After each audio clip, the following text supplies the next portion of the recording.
আসসালামু আলাইকুম and hello everyone, this is my channel kitchen with Jannas mom. আশা করছি আপনারা সবাই ভালো আছেন। আমিও আলহামদুলিল্লাহ আল্লাহর রহমতে ভালো আছি। আজকে সকাল থেকেই ভাবছি ফ্রিজটা অনেক দিন হলো পরিষ্কার করি না, ভেতরে কি অবস্থা কে জানে, তাই আজকে আর দেরি না করে নেমে পড়লাম। উফ, এত ময়লা জমেছে, মনে হচ্ছে কবে থেকে যে পরিষ্কার করা হয়নি। পরিষ্কার করার আগে সব কিছু আমি বের করে নিচ্ছি আগে আস্তে আস্তে করে। সবজি থাকার কারণে এখানে দেখতে পাচ্ছেন কত পরিমাণে সবজি পচে গেছে, ময়লা জমে আছে। এই যে পানি পড়ে দেখতে পাচ্ছেন কেমন লাল হয়ে গেছে, মনে হচ্ছে অনেক দিন থেকে ফ্রিজটাতে হাত দেওয়া হয়নি। তো আমি ভাবলাম আজকে কেননা গরম পানি দিয়ে ভিমটা গলিয়ে তারপরে এখানে ফ্রিজটা পরিষ্কার করে নেওয়া যাক। তো অনেক পুরনো ফ্রিজ, এই ফ্রিজটা আমাদের শপে ছিল, তো ওখান থেকে আমাদের বাসায় এখন আনা হয়, বাসাতেই ব্যবহার করা হয়। এই কাজটা কিন্তু সময় নিয়ে করতে হবে, এটা অবশ্যই সময় সাপেক্ষ কাজ, কিন্তু পরিষ্কার করার পর ফ্রিজ ঝকঝক করলে মনে যে কি তৃপ্তি লাগে।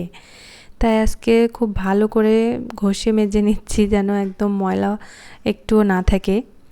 গরম পানি দিয়ে ধুয়ে নিচ্ছি, তো এই কারণে ময়লাগুলো সহজে উঠে যাচ্ছে। তারপর আমি ফ্রিজের ট্রেগুলো এক এক করে বের করে নিয়ে এগুলো এখন ভীম দিয়ে আবার ভালো করে ডলে নিচ্ছি। মেজে না নিলে এগুলোর ভিতরে কিন্তু অনেক ময়লা থাকে, তখন কিন্তু ওই জীবাণুটা আবার ছড়িয়ে পড়বে। এই জন্য এগুলো আমি ভালো করে আবার ঘষে মেজে নিচ্ছি। আজকে আমার সারা সকাল আজকে এই ফ্রিজ পরিষ্কার করতেই চলে গিয়েছিল। রান্নাবান্নার ওদিকে তো আমি কাজই করতে পারিনি, কারণ আজকে আমি ভেবে রেখেছিলাম যে ফ্রিজটা আজকে আমাকে কমপ্লিট করতেই হবে। তাই আজকে এগুলো ভালোভাবে পরিষ্কার করে নিয়ে রোদে শুকাতে দেব। এখন এই ডিমের ঝুড়িগুলো আমি পরিষ্কার করে নিচ্ছি, এগুলোতেও অনেক পরিমাণে ময়লা জমে আছে। এইটা হচ্ছে সবজির স্ট্যান্ডটা, দেখতে পাচ্ছেন কি পরিমাণ ময়লা জমে লাল হয়ে আছে। এটাকে এখন খুব ভালোভাবে ঘষে নিতে হবে, একদম নতুনের মতো ঝকঝকে হয়ে যাবে পানি দিয়ে পরিষ্কার করার পর, আপনারা দেখতে পারবেন। এটাকে অনেক শক্তি দিয়ে আমি ডলছিলাম, কারণ অনেক ময়লা জমেছিল। যতক্ষণ না এগুলো আমার মন মতো পরিষ্কার হচ্ছে ততক্ষণ আমি এগুলোর পেছনে লেগেই ছিলাম। তখন দেখতে পাচ্ছেন এগুলো নতুনের মতো হয়ে গেছে, ঝকঝকে চকচকে।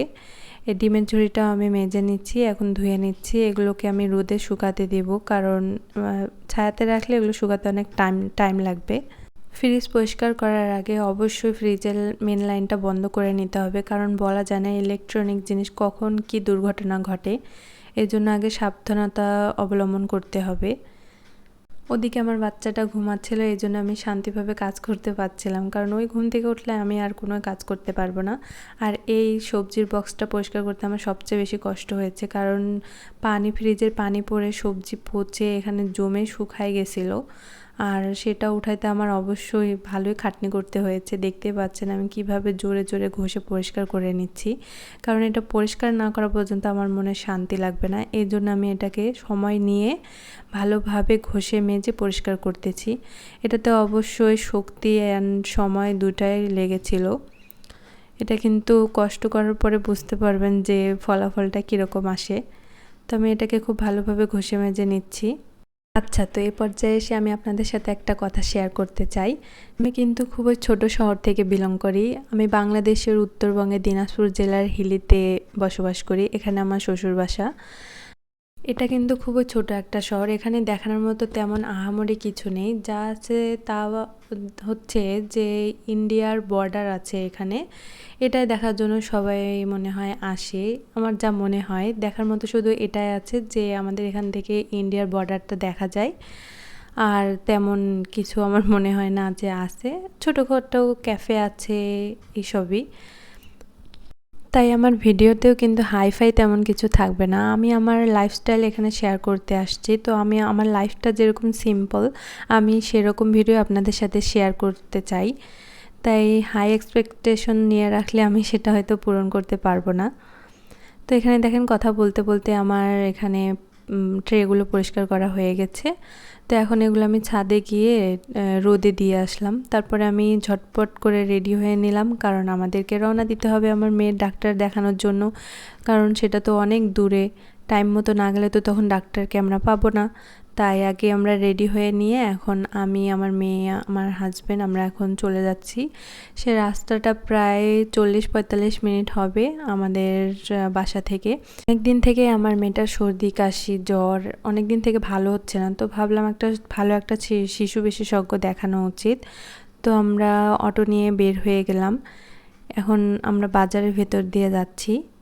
আর এইদিকে আমার মেয়ে অটোতে ওঠে, তার যে কী আনন্দ, কী উত্তেজনা, তাকে আমি সামলাতেও পাচ্ছি না। একবার আমার কোলে আসতেছে, একবার ওর বাবার কোলে যাচ্ছে, একবার ট্রেন দেখে টাটা দিচ্ছে। মানে ও কী রেখে কী করবে বুঝতেই পারছে না। তারপর কথা বলতে বলতেই কিন্তু আমরা ডাক্তারের ওখানে চলে যাই। ওটা আমি আর দেখাতে পারিনি, যেহেতু ডাক্তারের চেম্বার, ওখানে কিছু রুলস অ্যান্ড রেগুলেশন আছে যেখানে ক্যামেরা অন করা যায় না, তাই আমি ওখানে ক্যামেরা অন করিনি। তারপর ডাক্তার দেখিয়ে আমরা এখানে একটু তেয়ারি খেয়ে নিই। তারপর আবার বাসার উদ্দেশ্যে রওনা দিই। এখানে আমার মেয়ে আবার ওর বাবাকে লিপস্টিক লাগিয়ে দিচ্ছে। আর রাস্তাতে আমরা একটু ট্রাফিকও পাই, তেমন না, হালকা একটু 5-10 মিনিটের জন্য। তারপরে এই মজুটা একটু খেয়ে নিয়েছিলাম। তারপর বাসায় এসে ভাবছিলাম যে কী রাঁধবো, অনেক ঝামেলা করতে যাচ্ছিলাম না, সিম্পলের ভিতর করতে যাচ্ছিলাম। তো আমি ভাবলাম যেহেতু মশলা ব্লেন্ড করাই আছে, তাহলে আজকে ডিম ভুনাটাই করে নেই। আমার মনে হয় গৃহিণীদের বিপদের বন্ধু হচ্ছে ডিম ভুনা, কারণ এর পিছনে তেমন খাটতে হয় না।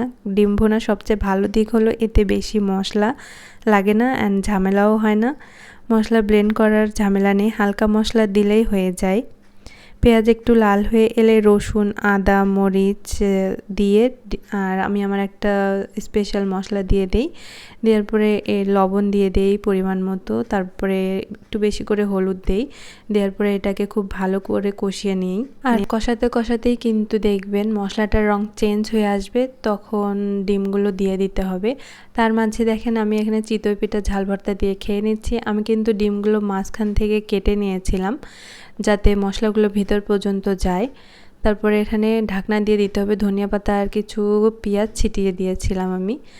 তারপরে তো হয়ে গেল ডিম ভুনা।